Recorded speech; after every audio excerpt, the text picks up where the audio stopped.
Yo, what's up? Good morning mga boss. It's FL24, your Kuya Elmar here.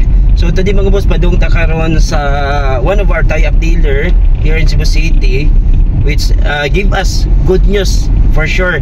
Kaya nag-offer siya og low down payment for as low as 58,000. So yesterday nag-pre-posting ta through my story.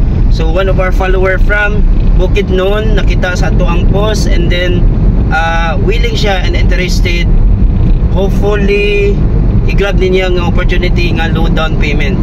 So nasigutan naman nato ang all-in down payment, no? So ako for sure all of us nakabalo na gani, but ako lang i-recap when you say all-in down payment, which we are free from all the hidden charges.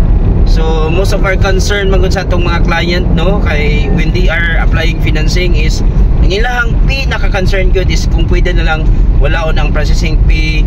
So of course ato nang gipangitaag paagi, and I think i-grab na gini ang opportunity because aside for the low down payment, we are free from charges like processing fee.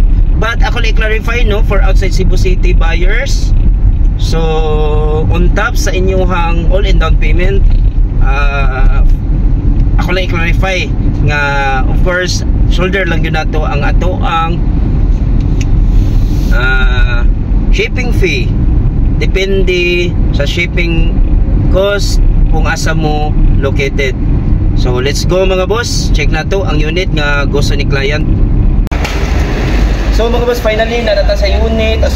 Like I said, for as low as 58,000 all-in down payment, muli ang napusuan sa ato ang one of the follower sa Bukidnon. So as we can see, it's all new 2024 Toyota Vios XLE with 6,000 plus runs only. Super fresh, good as new condition. So good as brand new, absolutely good as brand new.